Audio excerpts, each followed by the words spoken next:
Perkenalkan, nama saya Haider Hilmi Andana dengan NIM A112020131180 dari Fakultas Ilmu Komputer Universitas Djan Nuswantara. Di sini saya ingin menjelaskan soal nomor 5 ini dari soal UTS Logika Informatika kelas 4417. Jadi di sini soalnya ada uraian seperti ini. Lalu dari uraian di atas kita harus menentukan representasi premis-premis dan kesimpulan dalam logika proporsional. Jadi ini jawaban saya. Jadi ada 4 premis di sini. Premis pertama, jika Sinta diculik maka Rama akan marah. Premis kedua, jika Sinta diculik atau Rama marah maka Rahwana merasa senang. Premis ketiga, saat ini Rahwana tidak senang. Lalu premis keempat atau kesimpulannya, dengan demikian dapat disimpulkan bahwa Sinta tidak diculik.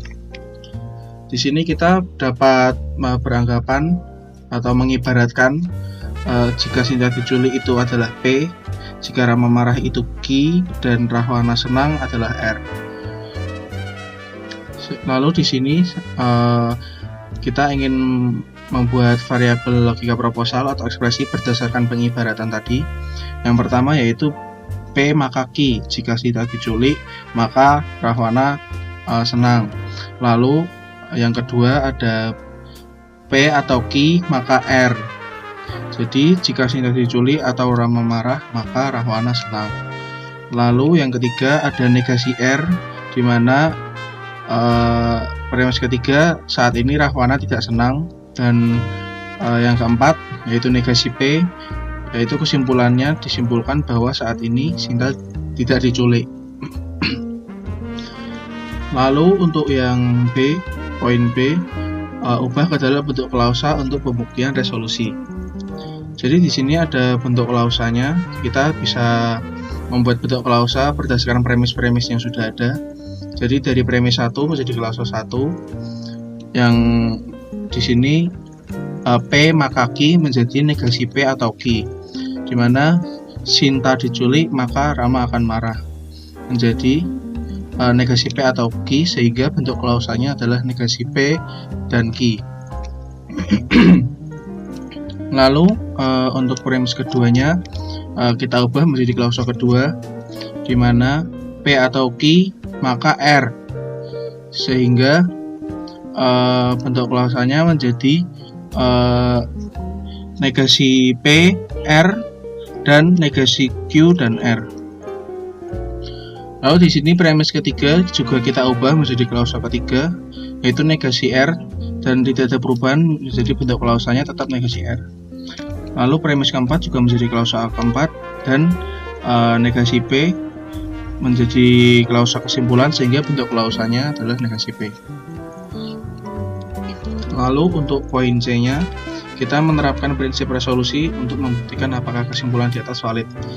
Jadi di sini C kita sudah ada premis-premis, dan dari 1, 2, 3, 4 ini kita mengambil dari bentuk klausa 1 sampai 4. Yang ini premis 1 sama seperti bentuk klausa 1, di sini negasi P dan Q. Lalu di premis 2 ada negasi P, R, dan negasi QR. Lalu di premis 3 ada negasi R, dan di premis 4 ada negasi P. Lalu untuk yang kelima ini negasi kesimpulan, karena di sini kesimpulannya bahwa Sinta tidak diculik, maka kesimpulannya adalah P, bukan negasi P. Lalu untuk yang keenam dari 2 dan 3, dari 2 dan 3 di sini menjadi negasi P dan negasi QR. Lalu yang ketujuh di sini dari 1 dan 5, premis dari yang ke-1 dan nomor 5 ini negasi P dan Q bertemu P, maka menjadi Q saja. Lalu yang ke-8 dari 6 dan 7 di sini negasi P dan negasi QR bertemu Q, maka menjadi negasi P dan R saja.